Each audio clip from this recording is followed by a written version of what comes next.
Hello, everyone, and welcome to another one of our transfer talks of the 2026 season, obviously, because the transfer season is a year forward. And as always, I'm joined by Patrick Blake of Bowdo Cycling. And I mean, Patrick, plenty of rumors that we found digging up, trying to find between last time and, well, the Giro happened as well. But we might as well start with one that's a rumor, well, a very speculative one. Juan Ayuso. This comes out of the Giro. Yeah, obviously leaving the race there, the B staying, that was very bad, but winning a stage was the big favorite. And his race program has come out since that as well from Pro Cycling Stats. And there's no Tour and there's no Welter, crucially. So that has kind of thrown the rumor mill open to potentially Juan Ayuso could be looking for other teams. But yeah, I'll let you have the word now. And good job, someone got a haircut.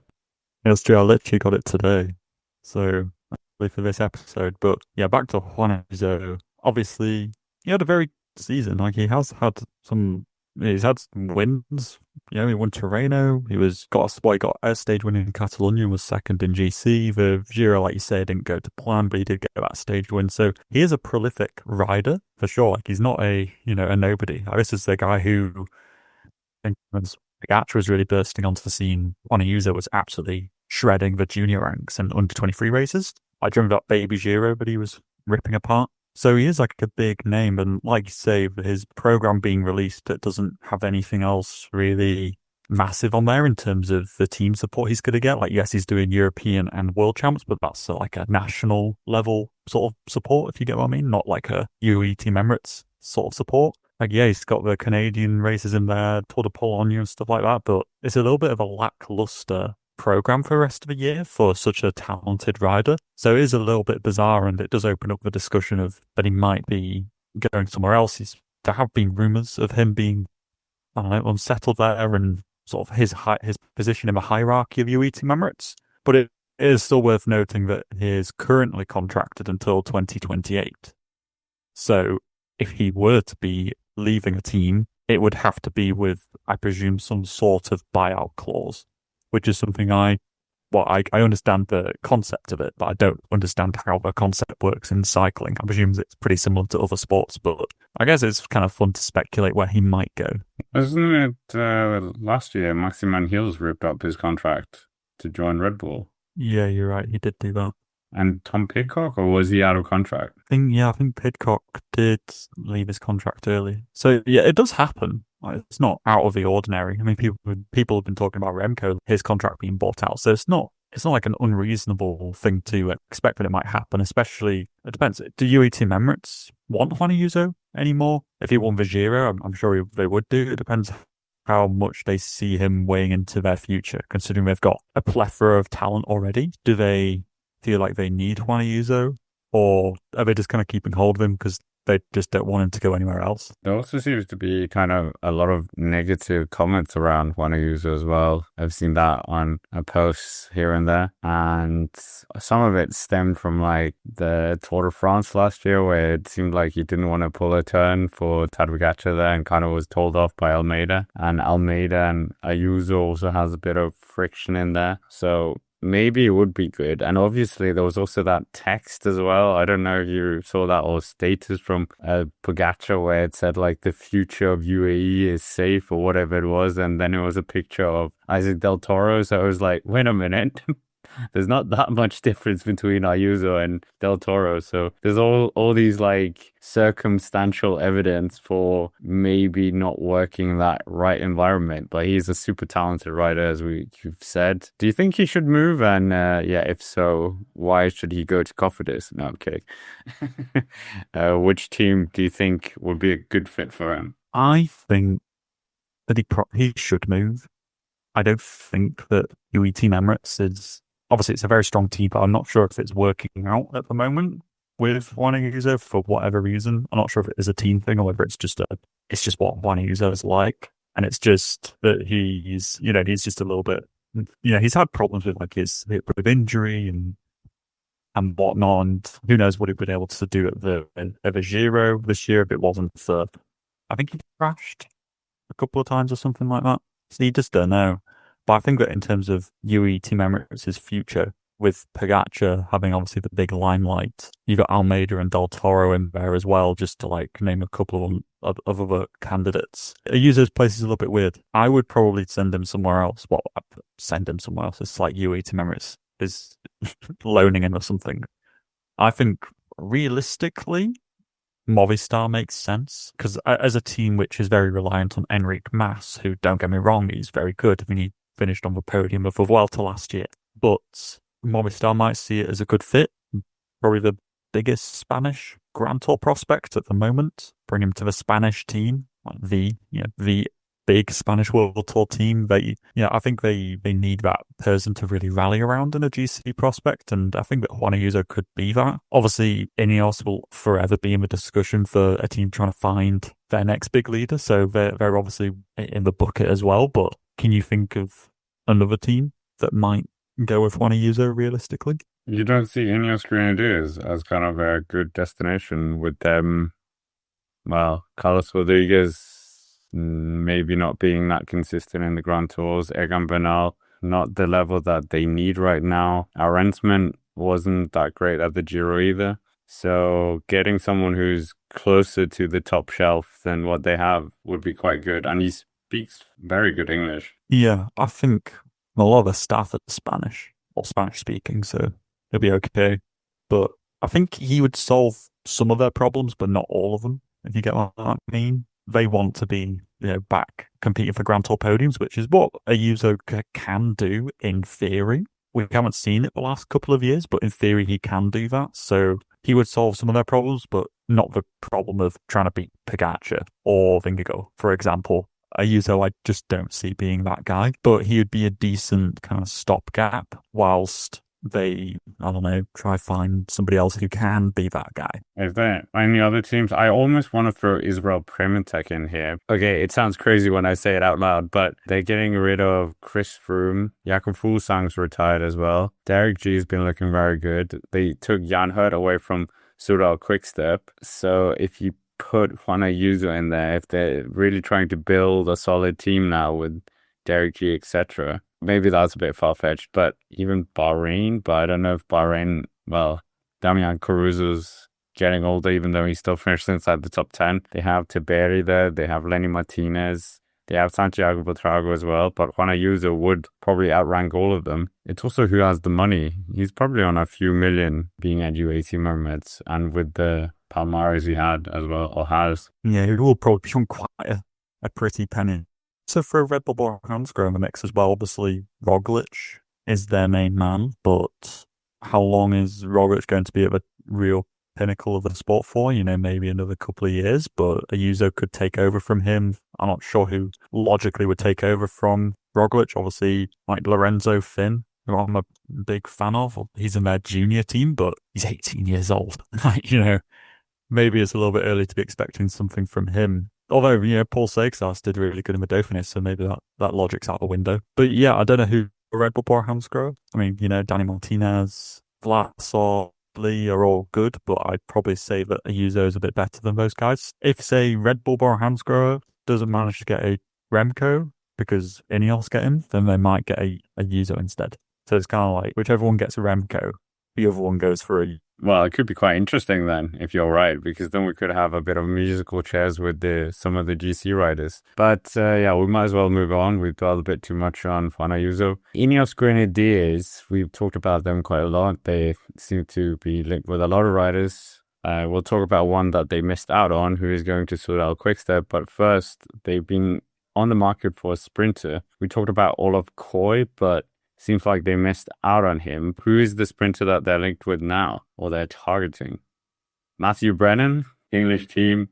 In theory, Brennan would be a very good person for them to try and pick up, but he's had so much success at Visma Lease Bike that it's hard to see why he would move somewhere else, to be honest. He's also, with Aussie, well, this kind of links to it, but Olav Kooij, who was the sprinter that Ineos Grenadiers were going after, that has fallen through, and Kooij will instead, by the sounds of things, go to Decathlon AG2R, although that's going to change names to Decathlon L'Oreal, something like that. But anyway, that's a whole other subplot. So the point being, with Kooij leaving, Visma bike, that's sort of their top sprinter. So Brennan would have a lot more freedom to, run riot basically. So I don't see why Brennan would leave Visma bike. I think it's working, and I don't. There would be enough incentive to leave. But the sprinter who they are actually going after, Ineos Grenadiers, that is like Sam Welsford of Red Bull Borough Hansgrohe, which is quite an interesting one. He does get wins in the year, but he's quite he's almost versatile sprinter. Like, he's very good on absolute flat sprints, but you know what? He is on his day one of the fastest sprinters in the world, so I think it's a relatively good pickup, considering that not many of the top tier sprinters like Milan, Philipsen, Malia, Kooij, they're not on the market anymore. So Welsford is in that sort of second tier bracket. So I think that he is a decent pickup if the Ineos Grenadiers can get him, but maybe they need a real designated lead out man alongside him. The problem with Brennan, they would have solved if they'd done what you said, had an under-23 development team full of the best British talent. They could have completely swept him up. But yeah, could have, would have, should have. Is this them positioning themselves a bit different in the World Tour as well? They're not going to be this Grand Tour juggernaut anymore. They're more like spreading out their assets. Yeah, I think it is a bit of that, because the GC game is probably the hardest game at the moment. So being a very GC focused team, but just not getting those GC results must be a little bit, demoralizing. So I think that diversifying a bit into some sprinters is a good idea, because I remember even when it's like Geraint Thomas and Luke Rowe talked about it on their podcast, that pretty much, not having a sprinter means that a third of Grand Tour stages you essentially don't compete in. So they may as well get themselves a sprinter. Last time that the Ineos Grenadiers had a top flight sprinter, would you say? Like Mark Cavendish? Sorry, Viviani. Who else? Yeah, Viviani, I'd say. But Viviani wasn't winning stages at the Tour, though. No, exactly. Like, they off of Soudal Quickstep when he was super good. This is my point, is that the Ineos Grenadiers, its current entity, has never been a sprinter team. Team Sky used to be, but that was Team Sky. That was a literal different name many, many years ago. So it'll be slightly jarring to see Ineos kind of shift that way, and I mean, it might work out for them, to be fair. I mean, Lidl Trek heard the episode we had last time where you were suggesting Mats Pedersen, or was it the one before where you said Mats Pedersen should be signed by Ineos, and they gave him a career contract, so they weren't happy with you there, Patrick. I mean, we might as well move on. The rider that Soudal Quickstep are signing, we said they need to sign climbers. I think that's not really a hot take by us, but a very cold take. Everyone knows that. They lost Chan Hurd as well to Israel Primotek, and Mikel Landa, of course, as much as we love him, he's getting a year older. And obviously recovering from the crash in the Giro. But Stef Kras from Total Energies, this was not a name I was seeing. And you also said they were linked. He was linked to Ineos, was he? What? What? Yeah, it's just another bit of mountain support for Remco. But yeah, I don't know. It's a bit of a strange one. I haven't really seen massive performances from him, but he will be useful to them in their mountain train, and Remco does seem to do better when he has people around him in those mountain stages. I mean, look at the Dauphiné. He did better on that stage when Valentin Pence managed to drop back, even if it was only for a few minutes. So it's this weird morale thing where Remco does better when he's got teammates around him on the mountains. When he's isolated, he's like a deer in headlights. It's quite strange, because he's he's like the world's best time trialist, but when he's alone, he's not good at time trialing up the climb. Yeah, I don't really get it, but yeah, I guess Stef Kras will be useful, but I don't think it's going to be a silver bullet solution to Remco winning the Tour de France. No offense to Stef Kras, but I don't think having him in the team is going to be immediately making Remco win the Tour. So it's a cool addition to their climbing talent. The rumor is they're also losing Van Wilder, so I suppose it's almost a like-for-like swap where they just need somebody to fill that role, and Steph Kras is a logical fit.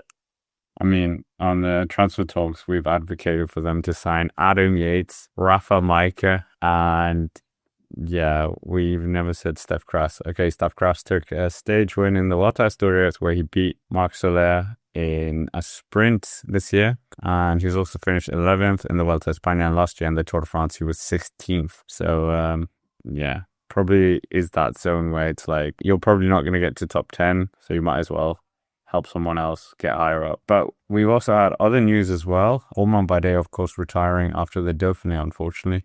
Some of us, myself included, were hoping that he was going to do one last tour, but that's not happening. Well, this isn't together with the L'Oreal thing that you mentioned. Benoit Cosenfroy might be replacing Romain Bardet to some extent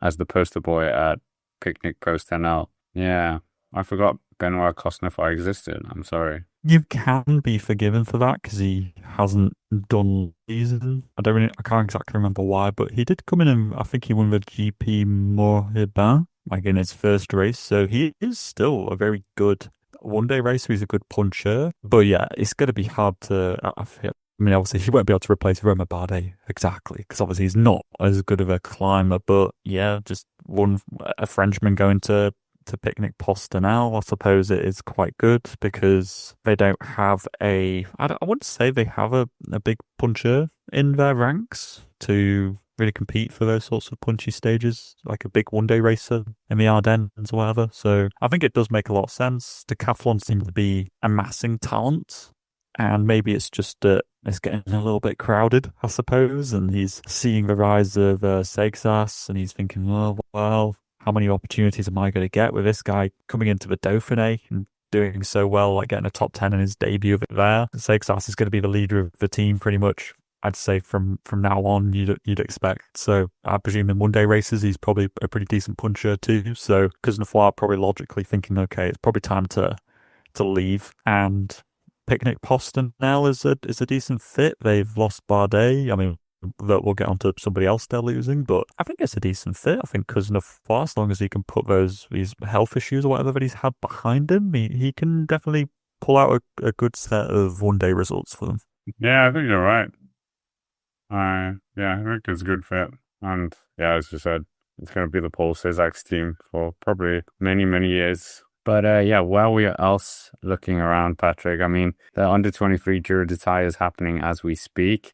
And there's plenty of riders doing fairly well. Other riders of note as well. Jaco Ayula apparently linked to Alessandro Covi and Jack Haig as well. We also have health problems with riders. Michael Matthews, Fabio Jakobsen, John Degenkolb. And I also saw Mason Holloman as retired due to allergies. So yeah, a lot of bad news on the health side for riders and not just something that they can kind of spring back from straight away. It's not like crashing or breaking an arm or something. Yeah, it is a little bit sad to see riders having such terminal sort of problems, and Matthews, especially just before the Tour de Suisse was going to start, he was going to go there, but now he's had this like heart palpitation. I presume that will write him off of the Tour de France. So hopefully he can come back from this, and at least they caught it early, because I mean like Sonny Colbrelli, a very similar sort of rider actually to Michael Matthews. Yeah, he had that horrible heart problem on that Volta Catalunya stage, so it's a good thing they caught it early. So this one didn't amount to something more serious. But I mean, that sad part aside, under 23 Giro, who's kind of caught your eye? Jano Vida. Is that how you say it? That kid is electric. Only 19, won his under 23 Giro last year as well. Has been absolutely incredible. If I was Ineos Grenadiers, I would throw everything at this kid. But I don't think Lotto are going to let it go of him. Maybe even Soudal are going to try and pinch him. Yeah, I mean, it looks like he's signed up to Lotto until 20. Like he's going to Lotto. He's in their development team right now, but he's going up to just their elite team afterwards. So that's definitely a good pickup for them that they've got him signed at least for like another couple of years, considering he looks just super strong at the moment. But he went head to head with Lorenzo Finn who again, part of a Red Bull Borehamsgrohe setup. So yeah, he's looking like a big one. And I don't know, it seems looking at the under-23 Giro now, it used to be sort of the spotting of talent, and now it's just under-23 World Tour race where it's just a load of World Tour teams like pseudo battling each other. And it's just like, okay, like all these people are kind of already, like some of them are even doing World Tour level races, or at least in the elite races, and they're just going down and doing under 23. And it's like, okay, well, I already know that you're good. So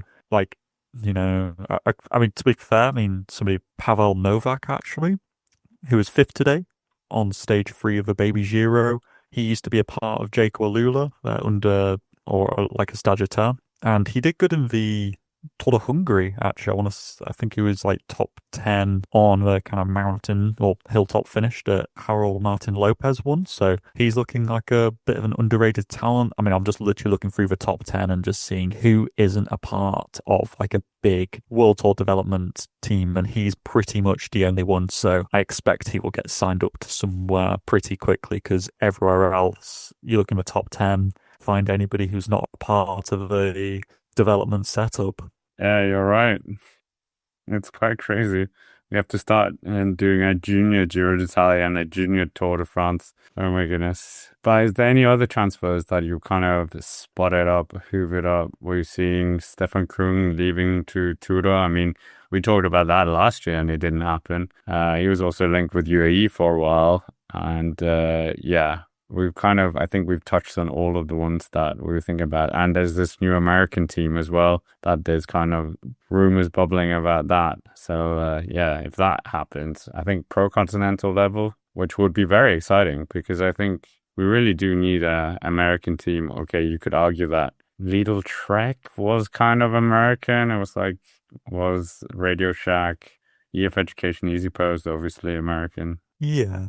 But it's still cool to see a new kind of US team. I mean, just frankly, new teams are more than welcome, because it's just good to see that they're actually in a place where new teams are forming and not just like, I don't know, closing. So it's good to see. But yeah, other little things going on. Kevin Vermaker is negotiating apparently to sign with UE Team Emirates. I mean, I like Kevin Vermaker. I think he's a good kind of medium mountain sort of guy. I think he was top 5 in San Sebastian last year. He's a very good all-rounder. So yeah, UE Team Emirates looking for just another rider to bolster their strength with. Like you say, Kung going to Tudor. I think it makes sense, obviously, as a Swiss rider, that he'd go to Tudor, and I don't know, maybe he likes the prospect of the sort of underdog arc of let's try get to the World Tour in the next development cycle, and, you know, teaching the youngsters how things work. And yeah, I think that could certainly work for Stefan Kung. And yeah, I think, is that it?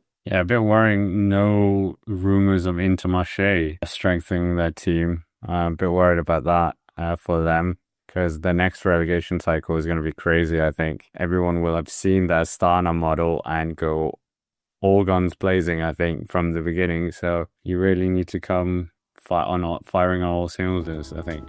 But I mean, that's probably a good place to finish. Make sure to, thank you for listening. Thank you for watching. Make sure to hit the like button, subscribe to the channel if you haven't already, as that really helps. And thank you if you have already. Of course, we have episode 1 as well, so go check that out if you haven't already. And we are available on Spotify as well. And Patrick has his own channel as well, I'll Do Cycling. So check that out. There'll be a link in the description. But for now, thank you very much for watching. And let's see if I get a haircut like Patrick for the next one. But until then, we will see you around.